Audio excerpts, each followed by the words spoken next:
স্বাগত দীপ্ত সংবাদে, সাথে আছি আমি নুজহাত রাহনুমা।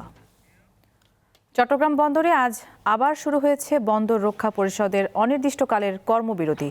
ফলে অচল হয়ে পড়েছে বন্দরের কার্যক্রম।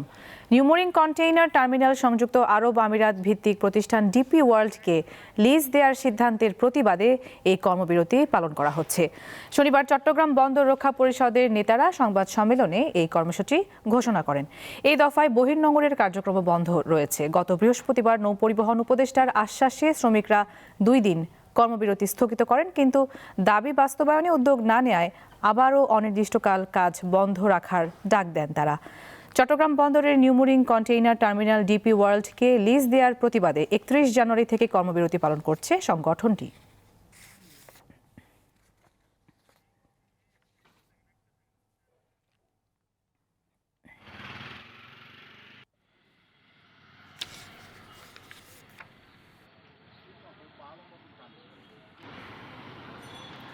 চট্টগ্রাম বন্দরের সবশেষ পরিস্থিতি জানতে আমরা যুক্ত হচ্ছি আমাদের সহকর্মী রুনা আনসারীর সাথে।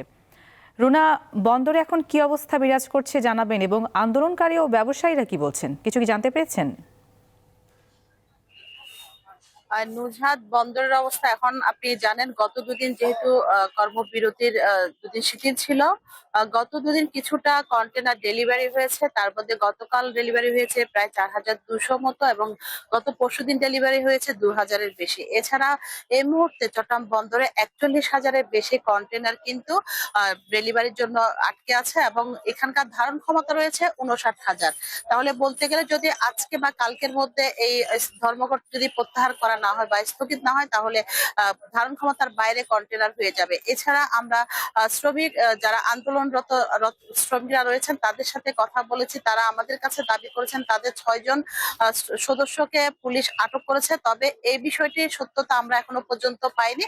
আমরা আইন শৃঙ্খলা বাহিনীর সাথে কথা বলেছি, তারা কিন্তু এই বিষয়টি এখনো পর্যন্ত আমাদের কাছে জানাননি, এবং তারা দাবি করেছেন তাদের 6 জনকে, 2 জনকে গতকাল রাতে আটক করা হয়েছে এবং 4 জনকে আজকে আটক করা হয়েছে। এছাড়া আমরা জানি কিছুক্ষণ আগে কিন্তু শ্রমিক নেতা কর্মীদের সাথে কয়েকজন শ্রমিক নেতা কর্মীর সাথে এখানে বন্দর কর্তৃপক্ষের একটি বৈঠক চলছে, সেটি এখনো পর্যন্ত চলছে। আসলে ভিতরে কি কথা হচ্ছে বা কি হচ্ছে সেটি আমরা গণমাধ্যম কর্মীরা জানি না।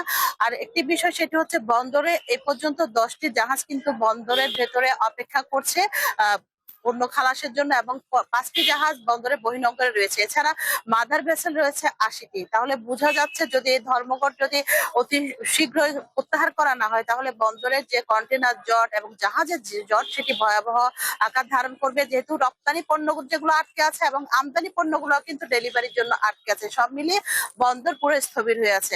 আমরা কথা বলেছি, বন্দর কর্তৃপক্ষের সাথে কথা বলার চেষ্টা করেছি, তারা কিন্তু এ বিষয়ে কোনো ধরনের কথা গণমাধ্যম কর্মীকে এখনো পর্যন্ত বলেনি। তবে বন্দর থেকে লিখিত একটি বিজ্ঞপ্তি দিয়েছিলেন তারা, বন্দর কর্তৃপক্ষের চেয়ারম্যান আজকে বেলা 11টার সময় গণমাধ্যম কর্মীর সাথে কথা বলবেন। সেটি তিনি একটি বিজ্ঞপ্তি আমাদেরকে দেওয়া হলো, কিন্তু এখন পর্যন্ত আমরা এখানে অপেক্ষা আছে, কিন্তু বন্দর কর্তৃপক্ষের কেউ এখনো পর্যন্ত গণমাধ্যম কর্মীদের সামনে আসেনি, বা তারা আসলে কখন কথা বলবে বা কি কথা বলবে এটা কিন্তু আমরা জানি না। তবে একটি গুজব আমরা দেখছি, সেটি হচ্ছে বন্দরের যে রক্ষা সংগ্রাম পরিষদের হুমায়ুন কবির, তার একটি ভিডিও বার্তা আমরা যোগাযোগ মাধ্যমে, সামাজিক যোগাযোগ মাধ্যমে দেখেছি। তিনি বলছেন হয়তোবা তার কাছে একটি সংবাদ এসছে, বন্দরের যে চেয়ারম্যান তাকে প্রত্যাহার করার একটি সংবাদ আসছে। এই বিষয়টি আসলে কিন্তু আমরা এখনো পর্যন্ত সঠিক তথ্য জানতে পারিনি। সব মিলিয়ে বন্দর এখন স্থবির অবস্থায় আছেন, এবং বন্দরের ভেতরে বৈঠক চলছে। বৈঠকের পরে আপনাদেরকে আমরা নতুন আপডেট থাকলে জানতে পারবো।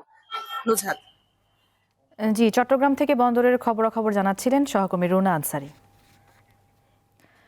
বিতর্ক আর সমালোচনার পর হবিগঞ্জের people's association for social advancement পাশাকে পর্যবেক্ষক কার্ড দেওয়ার সিদ্ধান্ত স্থগিত করেছে নির্বাচন কমিশন। শনিবার রাতে রাজধানীতে রাষ্ট্রীয় অতিথি ভবন যমুনার সামনে আয়োজিত সংবাদ সম্মেলনে ইসি সচিব আক্তার আহমেদের বরাত দিয়ে একথা জানান প্রধান উপদেষ্টার উপপ্রেস সচিব মোহাম্মদ আবুল কালাম আজাদ মজুমদার। তিনি জানান, পাশা 10,000 নির্বাচন পর্যবেক্ষক নিয়োগ করার সিদ্ধান্ত নিয়েছিল। খোঁজ খবর নিয়ে তাদের সক্ষমতা সম্পর্কে ইসি নিশ্চিত হতে না পারায় সংস্থার পর্যবেক্ষণ কার্ড বিতরণ স্থগিত করা হয়। জাতীয় সংসদ নির্বাচন ও গণভোটে জেলার চুনারুঘাট উপজেলার বরমপুর গ্রামে স্থাপিত এক ব্যক্তিনির্ভর ও জরাজীর্ণ কার্যালয়ের পাশা দেশের সবচেয়ে বেশি পর্যবেক্ষক নিয়োগের বিষয়টি সামাজিক যোগাযোগ মাধ্যমে প্রকাশের পর বিতর্ক ও সমালোচনার শুরু হয়।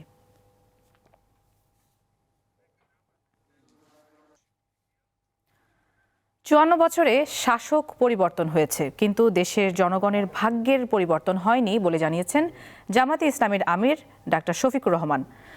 স্বাধীনতার আগে বিদেশিরা লুটপাট করেছে, আর স্বাধীনতার পরে দেশের শাসকরা লুট করে বেগম পাড়া গড়েছে বলেও অভিযোগ করেন তিনি।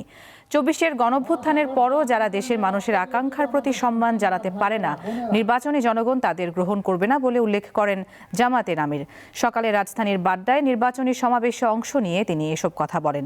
ক্ষমতায় গেলে নাহিদ ইসলামকে মন্ত্রী করারও ঘোষণা দেন জামাতের আমির।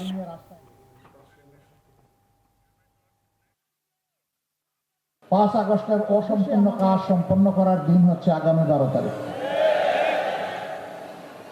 5 আগস্ট যে আকাঙ্ক্ষা নিয়ে রক্ত দিয়েছিল আমাদের সন্তানেরা, ভাইয়েরা, বোনেরা, শিশু, বৃদ্ধ, আবাল বনিতা, ওই রক্তের ঋণ পরিশোধ করার দিন হলো 12 তারিখ। এই রক্তের সাথে যারা বেইমানি করবে, ইতিহাস তাদেরকে ক্ষমা করবে না। আজ ঢাকার 6 স্থানে জনসভায় অংশ নেবেন বিএনপির চেয়ারম্যান তারেক রহমান।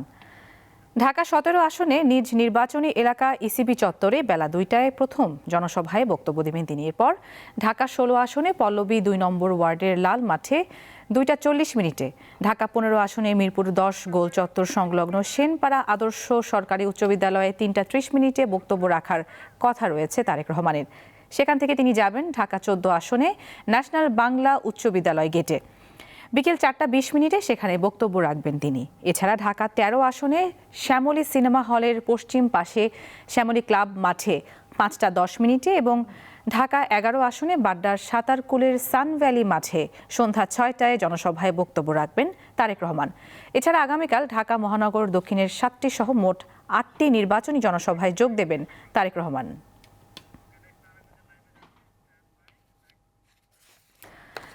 দর্শক, সারা দেশে চলছে নির্বাচনী প্রচারণা। এ বিষয়ে আমাদেরকে জানাতে নারায়ণগঞ্জ থেকে যুক্ত হচ্ছেন সহকর্মী গৌতম সাহা। গৌতম, শেষ সময়ের প্রচারণার কি খবর রয়েছে আপনার কাছে, আমাদের একটু বিস্তারিত জানাবেন।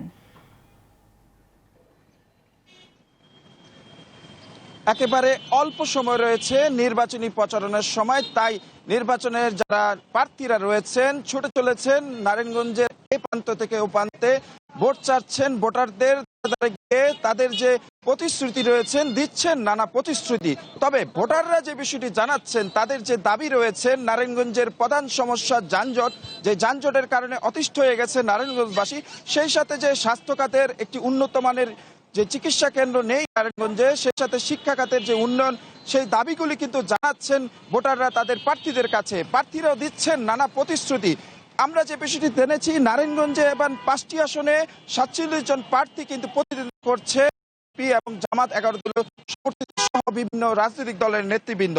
এবং নারায়ণগঞ্জে এবার ভোট দিতে প্রার্থনা করছেন যারা, তাদের ভোট দিচ্ছেন প্রায় 2,66,236 জন। এবং এবার কেন্দ্র নির্ধারণ করা হয়েছে প্রায় 797টি কেন্দ্র নির্ধারণ করা হয়েছে। নারায়ণগঞ্জের আমি যদি যে আসনটিতে এখন দাঁড়িয়ে রয়েছি, নারায়ণগঞ্জের 5 আসন, এখানে প্রতিনিধিত্ব করছে মোট 10 জন প্রার্থী।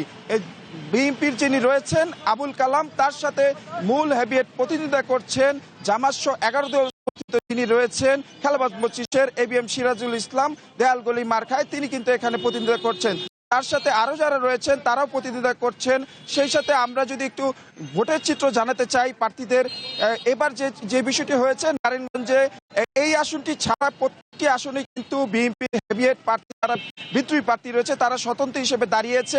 সেই হিসাবে বিএনপির ভোটের যে সমীকরণটা কিন্তু একটু জটিল হয়ে যাচ্ছে এবং সেই সাথে আমরা দেখছি তারা ভোটারদের ধারে ধারে যাচ্ছেন এবং প্রতিশ্রুতি দিচ্ছেন। তবে ভোটাররা যে বিষয়টি জানাচ্ছেন, এই শুধু প্রতিশ্রুতিতেই বাস্তবায়ন চায়, তারা শুধু প্রতিশ্রুতি সীমাবদ্ধ না রেখে তারা যাতে প্রার্থীরা যাতে বাস্তবায়ন করে, যে অতীতের মতো যাতে কেউ যাতে এই ধরনের প্রতিশ্রুতি সীমাবদ্ধ রেখে যাতে চলে না যায় এবং ভোটারদের কাছেই যে এখন যেহেতু প্রার্থীরা তাদের ভোটারদের কাছে যাচ্ছেন, সেই নির্বাচিত হলে যাতে তাদের জনপ্রতিনিধি তাদের কাছে সমস্যা শুনেন এবং সমাধানের পথ বেছে নেন, এই আসলে দাবি করছেন স্থানীয় ভোটাররা।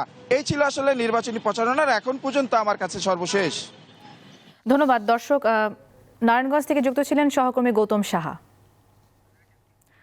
ত্রয়োদশ জাতীয় সংসদ নির্বাচনে বিজয়ীদের শপথ কে পড়াবেন তা নিয়ে চলছে তুমুল আলোচনা। আইন মোতাবেক স্পিকার বা ডেপুটি স্পিকারের শপথ পড়ানোর কথা। এবার তারা না থাকায় আলোচনায় এসেছে প্রধান নির্বাচন কমিশনারের নাম। আইন বিশেষজ্ঞরা বলছেন সিইসির শপথ পুরোপুরি বৈধ।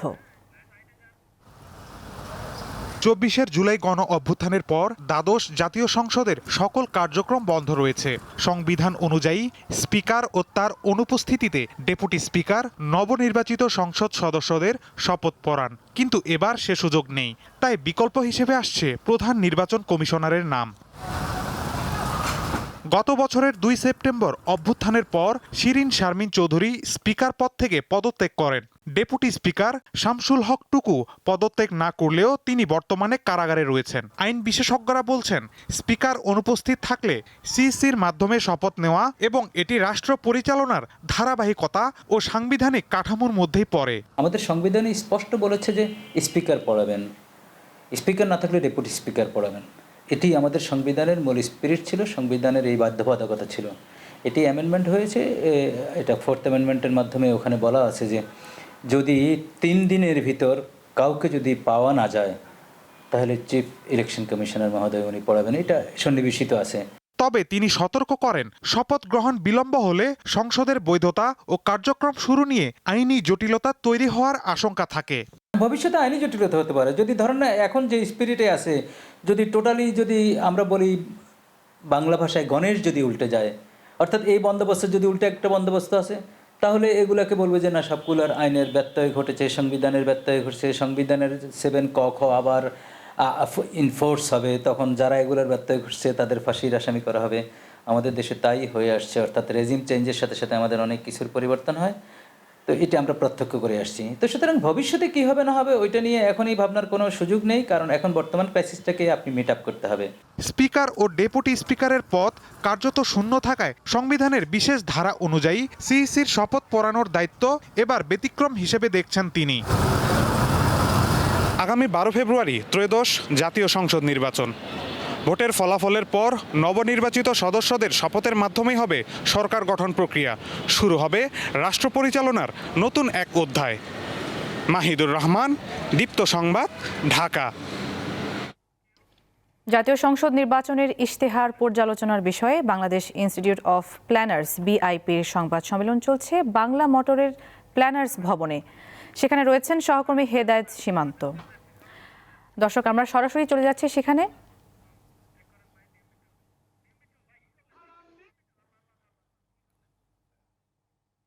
প্রতিষ্ঠানগুলোকে সংস্কার করা লাগবে, কারণ এই যে উন্নয়নের জন্য যে মডেল বলেছেন, আমরা দেখেছি বাংলাদেশের উন্নয়ন পরিকল্পনা, প্ল্যানিং বলেন, ডেভেলপমেন্ট বলেন, সেইটা পেশাজীবীদের বাদ দিয়ে আমলা নির্ভর, প্রতিষ্ঠানগুলো আমলা নির্ভর। তাহলে সেই জায়গাতে আমলাতন্ত্রকে কিভাবে ঢেলে সাজাবেন এই পরিকল্পনাগুলোকে বাস্তবায়ন করার জন্য, সেই জায়গাটা কিন্তু কোনো স্পষ্ট কিছু নাই যে আপনি শুধু রাজুক যদি একজন যিনি নন টেকনিক্যাল মানুষ, তাকে দিয়ে যদি আপনি রাজুক চালান তাহলে তো রাজুক চলবে না। ঠিক তেমনি যতগুলো টেকনিক্যাল প্রতিষ্ঠান আছে, আপনি অ্যাডমিন ক্যাডার একজনকে দিয়ে নিয়ে এলেন, একটা বড় একটা টেকনিক্যাল পদে নিয়ে আসলেন, তাহলে সেইটার যদি সংস্কার না হয় তাহলে আপনি কোনোভাবে এটা চেঞ্জ করতে পারবেন না। সেই অঙ্গীকারগুলো অনুপস্থিত। তাহলে সেই অঙ্গীকার যদি না থাকে তাহলে আমরা কিভাবে আমরা বুঝতে পারবো যে আপনাদের এই যে রিপ্রেজেন্টেশন, যে আপনাদের যে অঙ্গীকার, সেটা আপনি কিভাবে সেটাকে পরবর্তীতে রিফ্লেক্ট করবেন। আমরা দেখেছি গণপরিবহনের কথাগুলো এসেছে, বিশেষ করে এই ইশতেহার ঘোষণার আগে মেট্রো রেল, মনোরেল বিতর্কগুলো কিন্তু গণমাধ্যমে এসেছে। তা মানে বিভিন্ন দলই তাদের জায়গাতে গণপরিবহনের কথা বলেছে, মেট্রো রেল, মনোরেল করবে, সবগুলোই লাগবে। মানে এই বিতর্কটা এটা না যে মেট্রো রেল না মনোরেল, আপনার কোথাও মেট্রো রেল লাগবে, কোথাও মনোরেল লাগবে, কোথাও কমিউটার রেল লাগবে, কোথাও এলআরটি লাইট রেল লাগবে। তো আমরা বিতর্ক সেটা করতে চাই না, বরঞ্চ আপনি পার্সেন্টেজ অফ ম্যাস ট্রান্সপোর্টেশন যে শেয়ার, সেইটাকে আপনি কিভাবে ডিস্ট্রিবিউট করবেন তার একটা টার্গেট সেট করা দরকার। এটা ভালো দিকে আমি বলবো, যেমন বিভিন্ন দল তাদের নির্বাচনী ক্যাম্পেইন অনেক ক্ষেত্রে নেতারা মুভমেন্টে বাস ব্যবহার করছে, এটাকে কিন্তু আমরা একটা সাধুবাদ জানাতে চাই। কেননা বড় নেতা যদি বাস ব্যবহার করেন, সেই বাসে যদি আরও 10 জন নেতা ওঠেন, তাহলে তো আপনার 10-12টা ব্যক্তিগত গাড়ি কম চমলো। তাহলে এটা একটা ভালো উদ্যোগ রাজনৈতিক দলের। তো সেই উদ্যোগের সাথে আমি বলতে চাই, আমি আশা করেছিলাম এই ইশতেহারগুলোতে আসবে ব্যক্তিগত গাড়ি নিয়ন্ত্রণের কথাটা আসবে, এটা কোথাও নাই। আপনি ব্যক্তিগত গাড়ি নিয়ন্ত্রণ না করলে আপনি শুধুমাত্র গণপরিবহন বাড়ালেই হবে না, কারণ প্রতিদিন ব্যক্তিগত গাড়ি বাড়ছে। তাহলে সেই নিয়ন্ত্রণের কথা তো আসতে হবে। সকল ক্ষেত্রে নিয়ন্ত্রণ ছাড়া রাষ্ট্র চলে না। তাহলে ঢাকাকে আপনি চাপ কমাবেন, তাহলে ঢাকায় ডেভেলপমেন্ট কন্ট্রোলের আপনার পলিসিটা কি? কোথাও আপনি পাচ্ছেন না।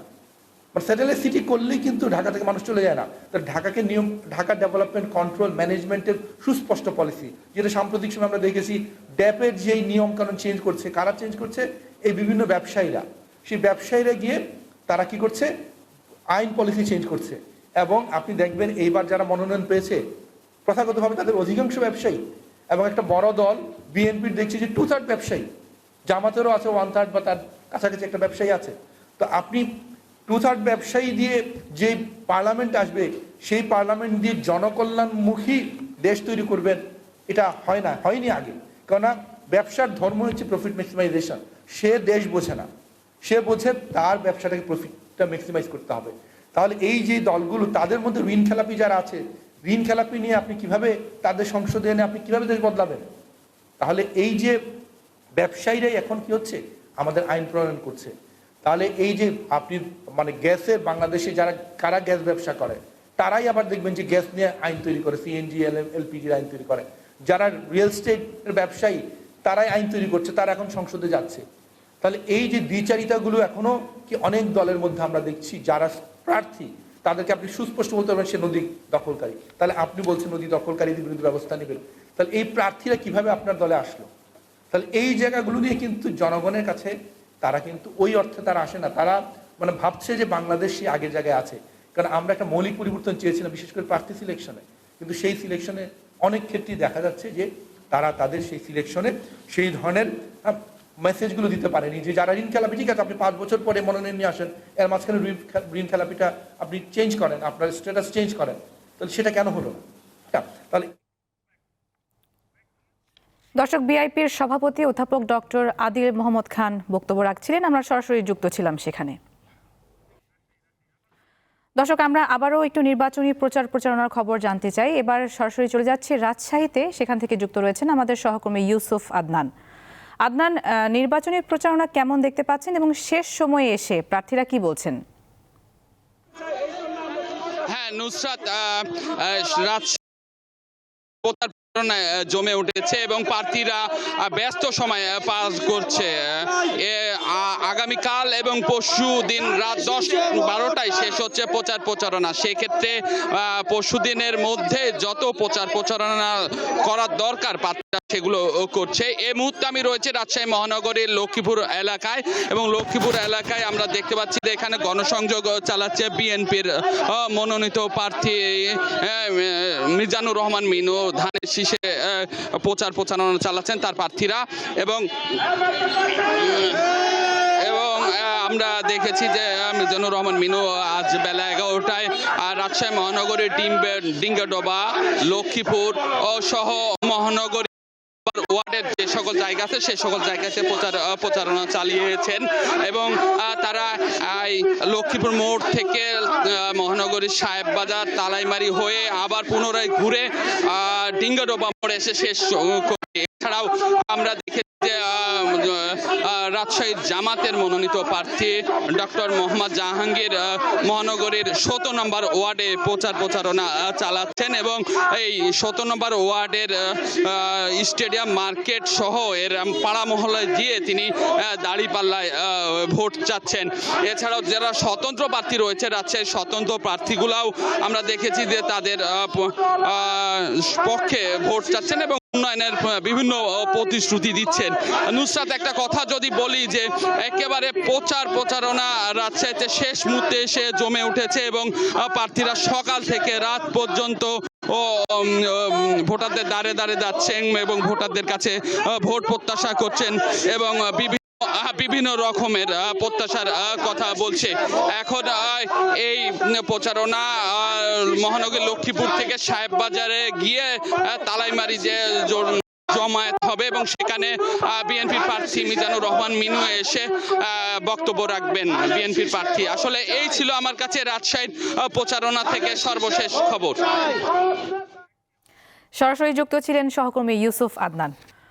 আওয়ামী লীগ আমলে গুম ও খুনের মামলায় সাবেক সেনা কর্মকর্তা জিয়াউল আহসানের বিরুদ্ধে সাক্ষ্য গ্রহণ শুরু হবে। প্রসিকিউশনের সূচনা বক্তব্য উপস্থাপন করা হবে আজ।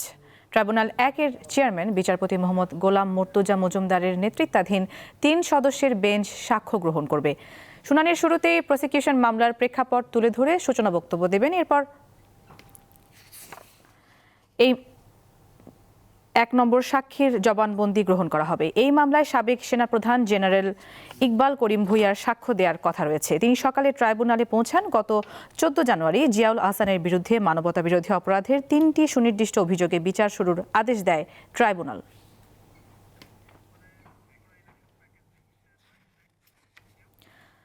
সারা দেশে নির্বাচনী প্রচারণা থাকলেও ভোটের আমেজ নেই বরগুনার মাঝের চরে। প্রায় 3000 মানুষের বসবাস থাকলেও সেখানে নেই কোনো প্রার্থীর গণসংযোগ। স্থানীয়রা জানান, অতীতের সংসদ নির্বাচনেও কোনো প্রার্থীর দেখা পাননি তারা। বরগুনার বিষখালী নদীর বুকে জেগে ওঠা এই মাঝের চর। নদী ভাঙনে সব হারিয়ে বহু আগে থেকেই চরে ঠাঁই নেয় অনেকে। ভোটারও হয়েছেন বাসিন্দারা। বরগুনার 2টি আসনের নির্বাচনী প্রচারণা চলছে, কিন্তু নির্বাচনের আমেজ নেই এই চরের মানুষের মাঝে। এলাকাটি বরগুনা সদর উপজেলার গুলিশাখালী ইউনিয়ন ও পাথরঘাটা উপজেলার কাকচিরা ইউনিয়নের অন্তর্ভুক্ত। বিচ্ছিন্ন হওয়ায় ইউনিয়ন পরিষদের সেবা থেকেও বঞ্চিত চরের মানুষ। নেই স্থায়ী বেড়িবাঁধ, হাই স্কুল, রাস্তাঘাট ও চিকিৎসার ব্যবস্থা। এজন্য মানবেতর জীবনযাপন করতে হচ্ছে তাদের। একটা মানুষ অসুস্থ হয়ে পড়লে কোথায় নেমু, কি করবো, এটা করার কিছু নাই। একটা সাইকেল সেন্টার দিয়েছে, হ্যাঁ ফাটল। মাদ্রাসা প্রায় 400-450 ভোটার আছে। তা ভোটারের কাছে তারা কোনো সময় আসে না, কোনো সময় ভোট চাইতো আসে না। তবু আমরা ভোট দিতে যাই, ওই একজন পাড়াই দেবে, যাও হাগো বলাই লইও, এই আমরা যাইয়া ভোটটা দিয়ে, নাহলে তো আমরা জানি নেই। ডাক্তার নাই, কিছু নাই। আমাদের রোহিঙ্গের মতন আমরা বাস করি এখানে, আমাদের কোনো মূল্যই করে না এখানে। আমি মাস্টার মেন তো দেখবেন না,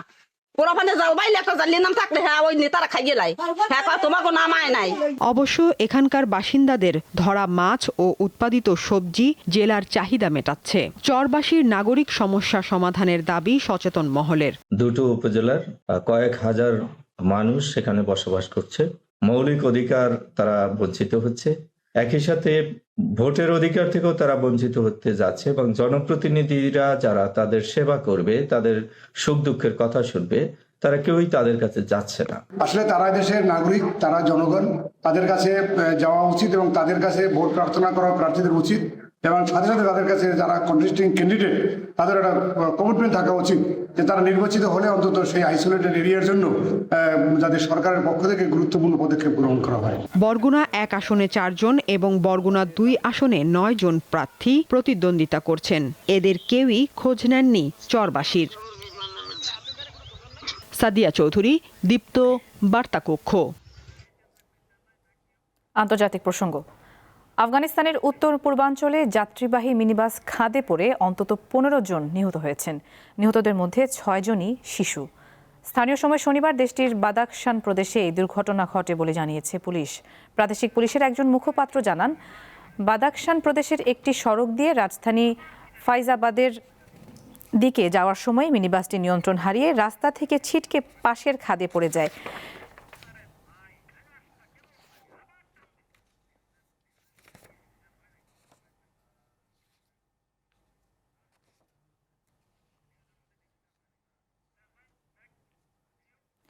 খেলার খবর। এশিয়ান বিচ ভলিবলের প্রস্তুতি হিসেবে আয়োজিত জিয়া বিচ ভলিবল প্রতিযোগিতায় চ্যাম্পিয়ন হয়েছে হুয়াই নদী দল।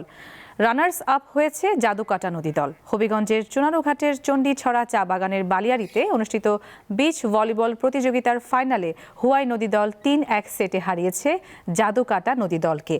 প্রতিযোগিতা শেষে বিজয়ীদের মধ্যে পুরস্কার বিতরণ করেন বাংলাদেশ ভলিবল ফেডারেশনের যুগ্ম সম্পাদক আব্দুল মনিম সাদনাব। দিনব্যাপী প্রতিযোগিতায় 8টি দল অংশগ্রহণ করে।